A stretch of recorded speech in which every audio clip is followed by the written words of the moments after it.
On today's episode, we talked about male grief, how men tend to deal with death and their grieving journey. And we also had a very special guest, our brother again, Kapali. Hey, everybody, I'm back.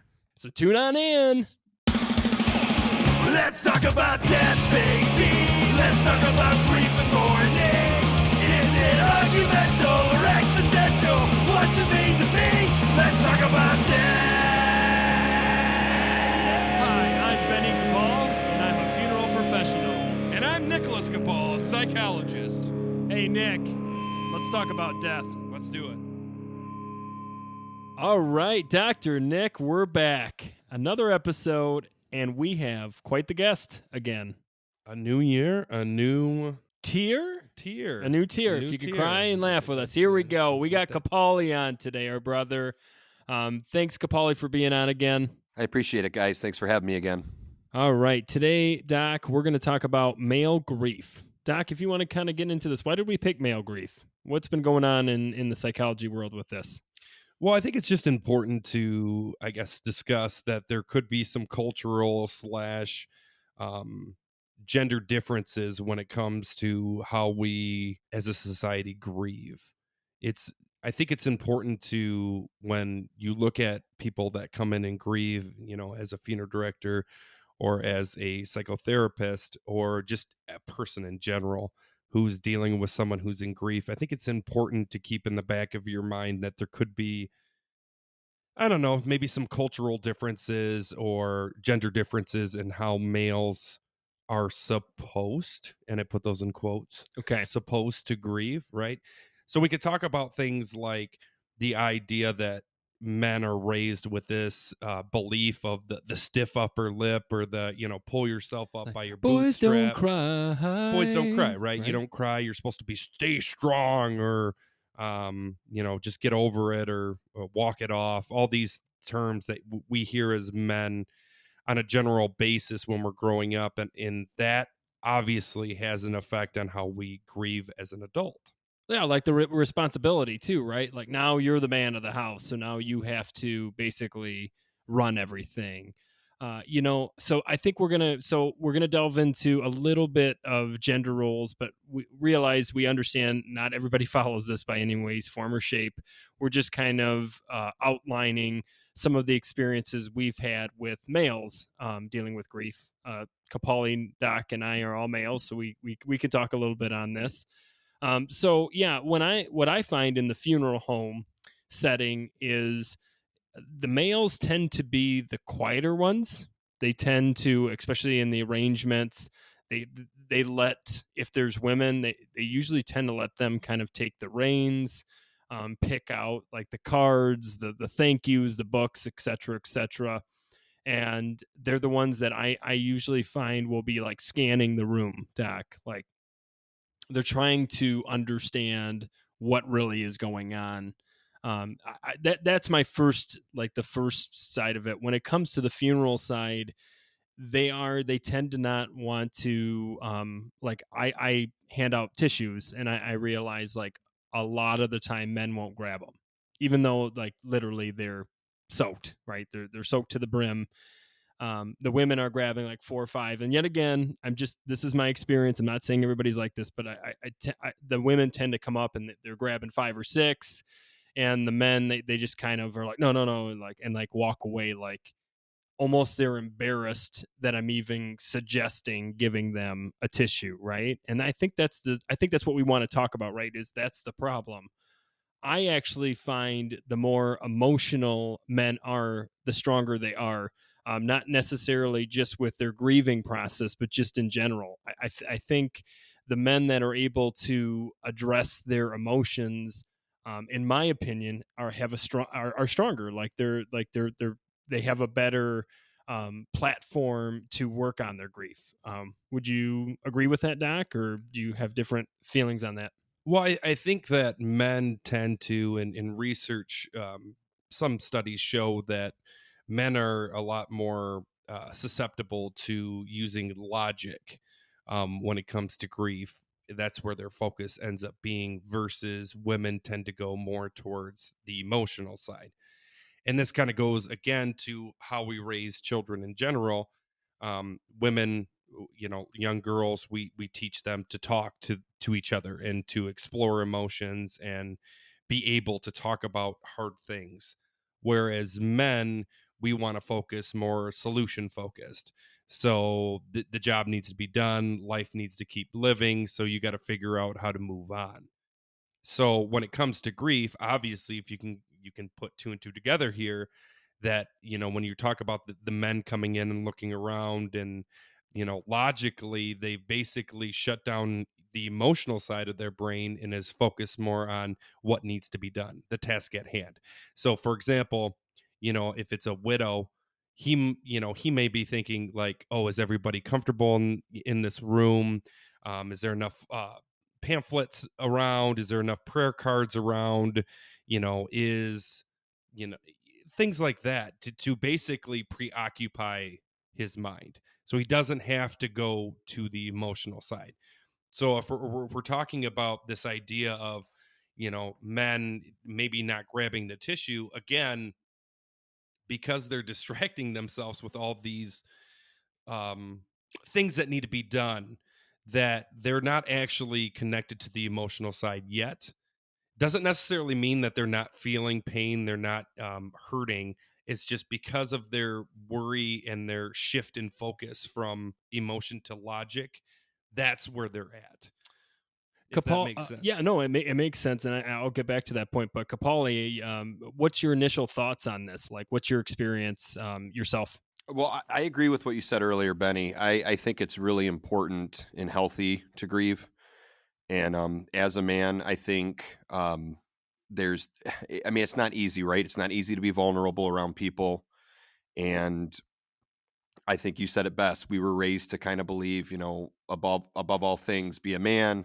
But it's definitely healthy. It's showing, the family that you care.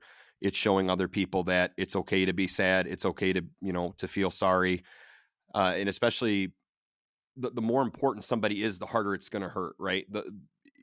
There's nothing wrong with showing that, that you care. Coming from three males that are talking right now, I can tell you from our experience as a family that we have three very different individuals that deal with grief. I feel because of the profession I chose, being a funeral professional, hearing how a funeral director is supposed to be, I tend to very much so repress a lot of my emotions because there's a job to do there. Yeah, Doc alluded to it a little bit, but in mine, I have to get this family through their experience.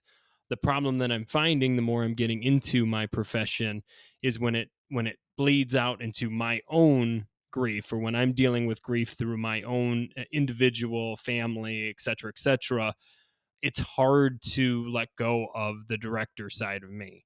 So when we lost Papa, our grandfather, I remember driving to get my suit on because I just left the nursing home and watched him take his last breaths, disassociating myself from the family so I could get a suit on and then come back. And the only real experience of pure grief was that 20 minutes of me driving, putting my suit on, coming back. And I relook at it now and I wonder why I had to do that. Like, why couldn't I just unleash when I came back, or the whole time, and that's a topic that I've talked about with other funeral professionals is, are we actually dehumanizing ourselves by not breaking down in front of our families? And I'm not speaking just about my family, us biological. I'm talking about our families, the clients that we deal with. I don't like using clients; they're my family. So that's my experience, Doc. I mean, would you say that we have three very different ways of dealing with grief? Well, I think the first thing I want to say, and it's conjuncture to what you just shared as your experience, I think it's also important for men that are listening out there. You're not wrong for doing what you do. Even when Benny here made the comment of, am I dehumanizing myself? Well, I think the important part is just understanding yourself. Why do you do what you do? There's no judgment attached to it. It's more of just exploring is it interfering with other parts of your life? So when Benny was alluding to, is this idea when you start to become callous to emotions, when you start working on how to detach, the problem is that sometimes the brain gets rewired into believing that other things need to be rewired because they're interconnected. So for example, if you start, shutting down your emotions when it comes to grief, you may find out that there's other things maybe not completely associated to death, but strong feelings that you may have that are sad or um, frustrating, where you notice that you're basically detaching from all of that. So then your wife is like, "Why aren't you sad?" And you're like, "I am sad." And they're like, "Well, we definitely I don't am see that." sad. And you've rewired how your brain works when it comes to sadness.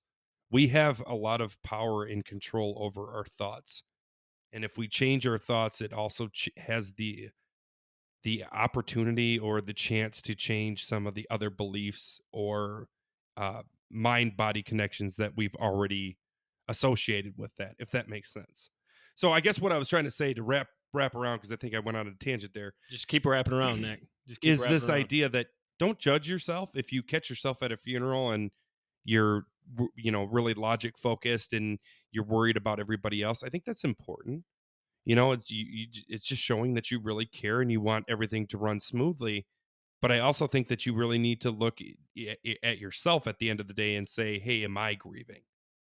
And if you're not, I would really challenge you to take the time to really look at your own grief and maybe get it out. Whether it is, the other thing that I want to be very clear about is that certain people can emotionally or communicate their feelings. Other people have to physically get them out. So, for example, one thing I've noticed about me, you were talking about your experience. Here's my experience. I'm one of those people that have to physically get it out. I have a very hard time, and it may be part of my ADHD, expressing words with emotion. So, how I usually express my emotions is through physicality. So, doing things with my hand or building stuff out of wood or doing that kind of like heavy lifting or punching a punching bag. That seems to help me tremendously. So, again, this kind of goes to the idea that everybody grieves differently, everybody feels emotions differently, and everybody can get those emotions out differently. It's just recognizing what you have to do and making sure you're giving yourself time and adequate space to do them. Obviously, I don't want to hit someone because I have all this pent up aggression. So when I realize that I'm being, short or snappy, I have to take the time to get that out. Does that make sense? Absolutely. And I could just see Doc Nick. He gets really, something really traumatic happens and he's bench pressing 300 pounds in the back, just sweating it out, right? Just sweating it out. Kapali, being the other brother on this, what's your experience with the grieving? I mean, it's really tough for me. I am a ball of emotions, and it doesn't take much for them to come out.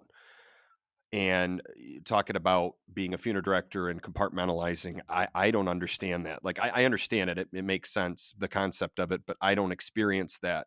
So if I see something and it bothers me, it's going to bother me in the moment.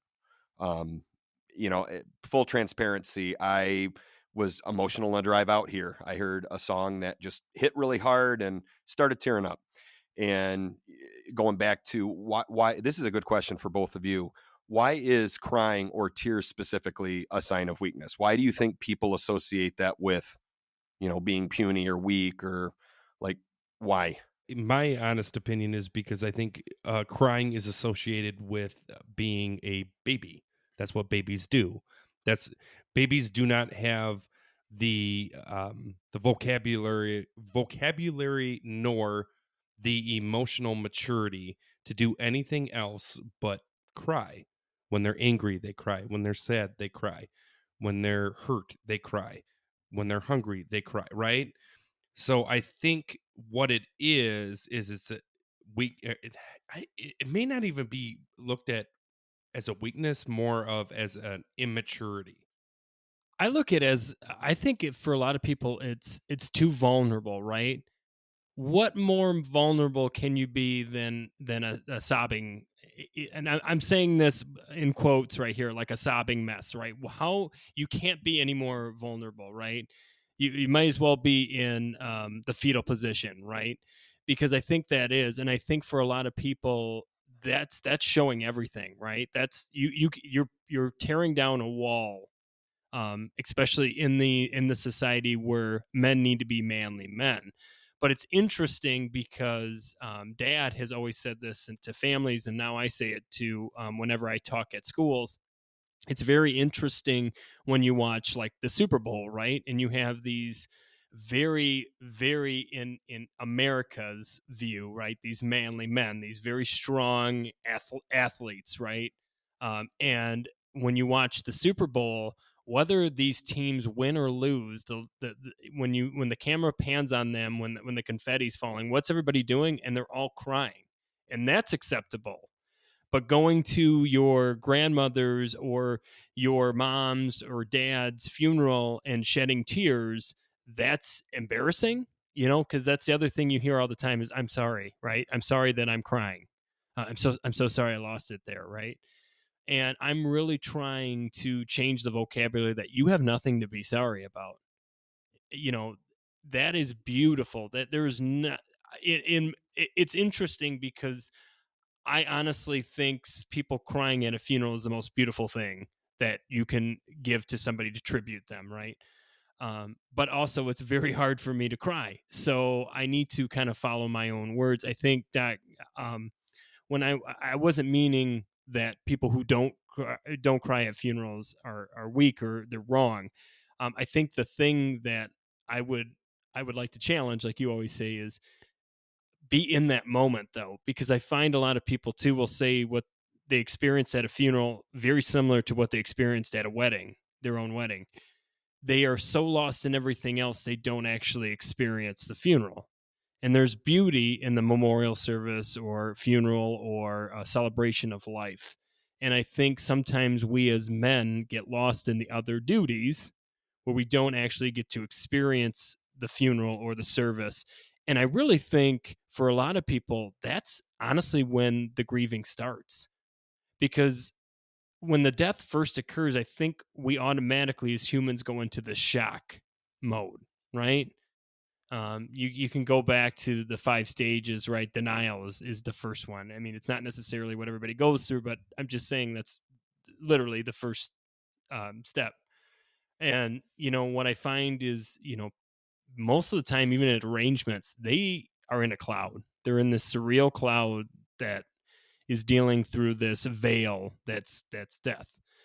And I really think the funeral is an experience to hear stories about your loved one, or really realize, oh my gosh, like this person is dead, right? And I would like to challenge everybody next time you're at a funeral to experience it, because I think we get lost in this, oh my gosh, am I showing too much emotion? Or I think the more real we can be, and the more as males that we can show that it's all right to be emotional, I think you'll see a lot more people become emotional, right? I think that's the that's the group mentality. Would you agree with that, Doc? Yeah. Thoughts? Gosh, I have so many thoughts. I don't even know how to put them into words. We'll come back to you, Capaldi. Yeah. Thoughts? I think you got to be courageous. You got one chance to say goodbye to somebody. If you feel the need to cry, let it out, because if you don't, there's regret. And that's not something you want to walk away with the rest of your life. I'm not saying intentionally make yourself cry. And some people don't, express emotion that way. And that's completely fine. There's no right or wrong way. I'm just simply saying if it's going to come out, let it happen. There's nothing wrong with it. You're going to feel a million times better. And then again, no regret. Doc, I'm going to take a little different view on this. We kind of talked about the initial stages of grief, right? But what do men tend to do, let's say down the line, years into their grief, right? So here's the scary thought. So research suggests 2 things: that men are more susceptible to committing suicide after the death of a spouse.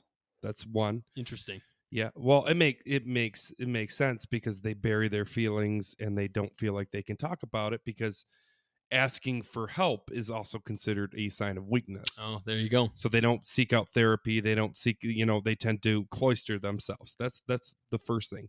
And the other thing that I thought was really fascinating, and this is just a thought to Benny and Chris here.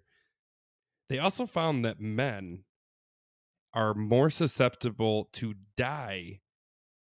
So let's say they're 56 years old and they lose their spouse. They're more susceptible to die than their counterparts that aren't dealing with the death of their spouse.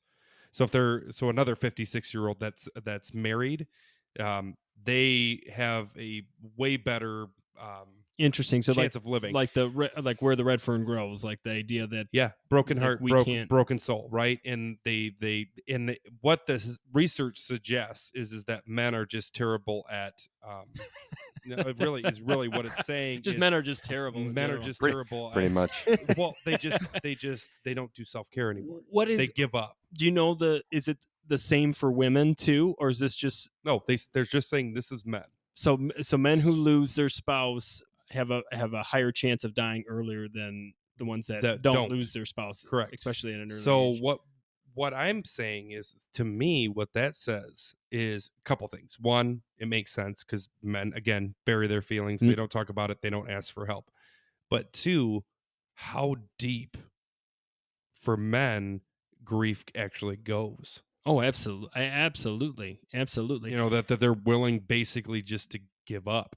Now, we being all I call it the Johnny Cash syndrome. Johnny right? Cash syndrome, Johnny Man in Cash Black. syndrome. Now, with all of us, before we get in the Q&As, because I bet everybody's looking forward to that. We as fathers, we're all fathers here, right? Now, Kapali, you don't have this experience with having a son, so feel free to answer if you want to, but you don't have to. Doc, as parents, to teach our children, especially males, to be better about this, what would you suggest to a parent, right? How do you teach your son to be better at this? Well, first of all, I think you're making a judgment there. I don't want to say better. Okay. Because by saying better, you're saying that all no, I'm saying better as a whole. I'm saying let's go healthy.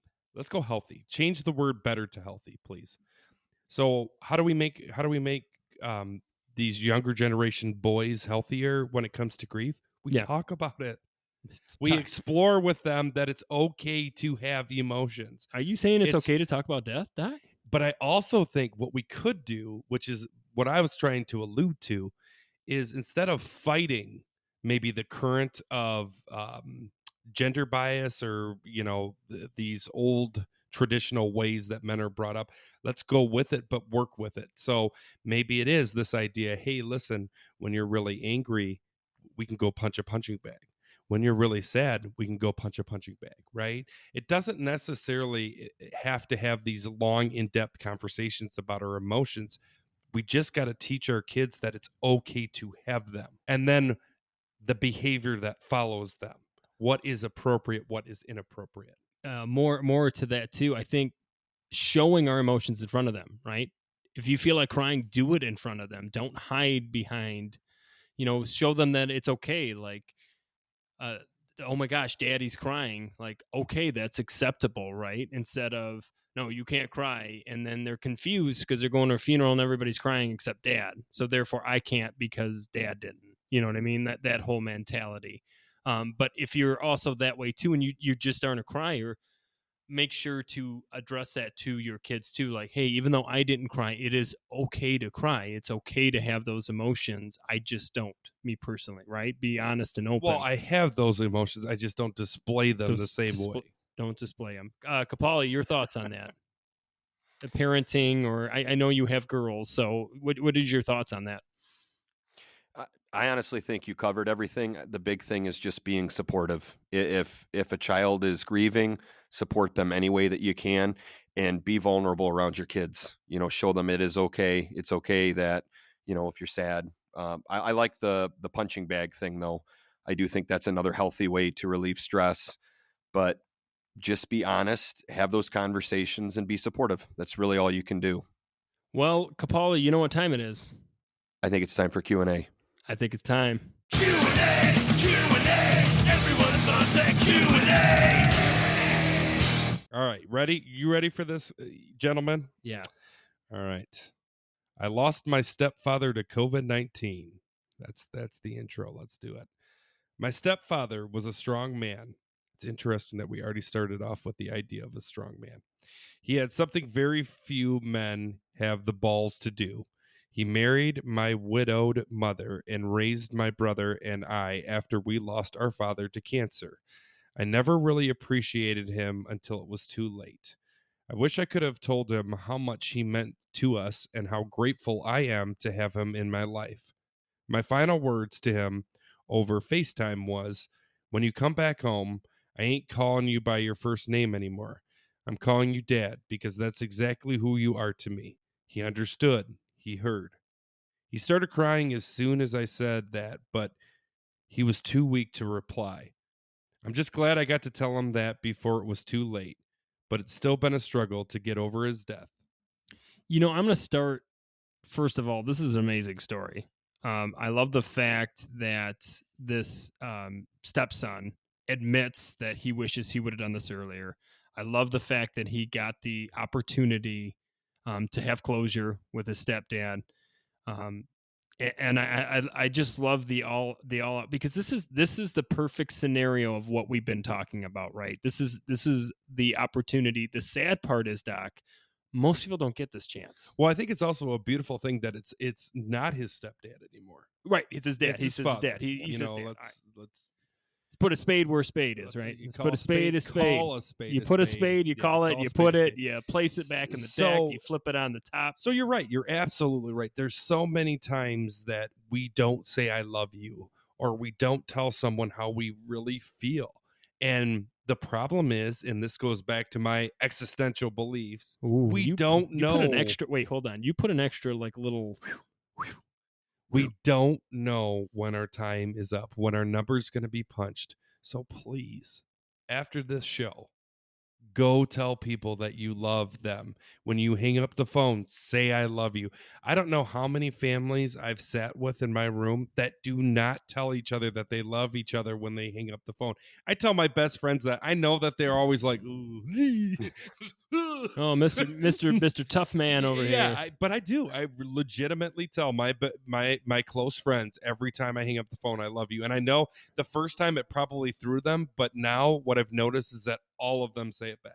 Yeah, absolutely. Even the ones that are awkward about it Yep. will say "I love you," or they'll say it real quick. Like, Absolutely. love you too.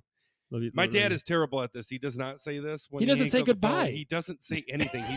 He's like the Irish He does goodbye not on the phone. He's just like, "Hey Nick, can you do this?" Click.